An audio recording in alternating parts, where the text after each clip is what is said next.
2nd Street. It was a chilly October evening, the kind that makes your breath visible in the crisp air. I was a pizza delivery guy working for a small joint called Tony's Pizzeria. The shop was tucked away in a quiet corner of the city, and our clientele consisted mostly of late-night snackers and college students pulling all-nighters. On this particular night, I received an order for a large pepperoni pizza. The address was 112 Maple Street, a place I'd never been to before. The name on the order was simply J. Smith.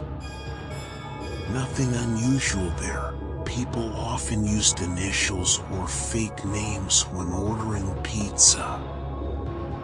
I hopped on my rusty bike, the pizza box strapped to the back, and pedaled my way through the dimly lit streets.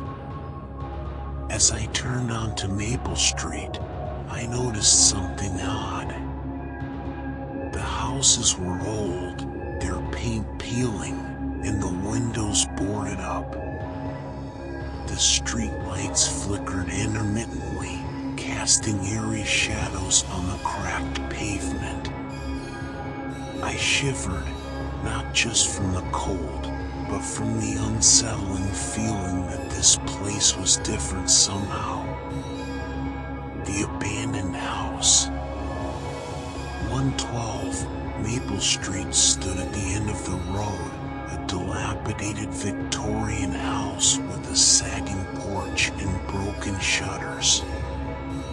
The windows were dark, and the front yard was overgrown with weeds.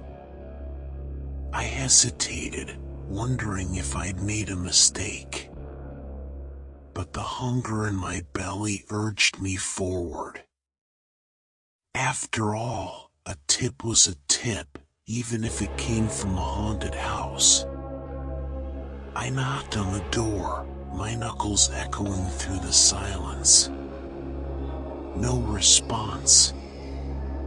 I knocked again, louder this time. Still nothing. Just as I was about to leave, the door creaked open. A pale face peered out, a woman, her eyes hollow and sunken. She wore a faded floral dress, and her hair hung in greasy strands. "Are you J. Smith?" I asked, trying to keep my voice steady. She nodded, her lips barely moving. "Yes." "The pizza." I handed her the box, and she handed me a crumpled $20 bill. Her fingers were ice cold, and I couldn't help but glance over her shoulder into the dimly lit hallway. The air smelled musty, like decay and secrets. The vanishing act. As I turned to leave, she grabbed my arm. Her grip was surprisingly strong. "Wait," she whispered. "You mustn't go yet." "Why?" I stammered, my heart racing. "Because they're watching," she said, her eyes darting around. "The shadows, they hunger for souls." I pulled away, thinking she was crazy. But then I heard it, the faintest rustling, like whispers in the wind. The shadows stretched and twisted, elongating into grotesque forms. I stumbled backward, dropping the pizza box. "Run," she urged. "Before they take you too." I didn't need a second invitation. I sprinted down the porch steps, my bike forgotten.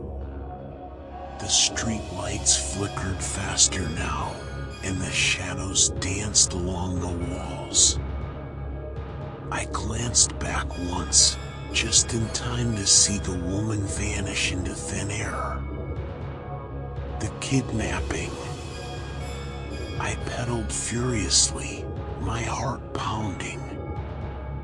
But when I reached Tony's Pizzeria, I realized something was wrong. The shop was gone, replaced by an empty lot. The street had changed too. The cracked pavement was now pristine, and the houses were no longer abandoned. I stumbled off my bike, gasping for breath. Had I crossed into another dimension? Or had the shadows taken me? And then I saw it, the pizza box, lying on the ground. But it wasn't empty. Inside was a note, scrawled in shaky handwriting. Asterisk, they hunger for souls. Beware the shadows. Asterisk. I never delivered another pizza after that night. But sometimes, when the street lights flicker and the wind carries strange whispers, I wonder if J. Smith is still out there, warning unsuspecting pizza boys like me.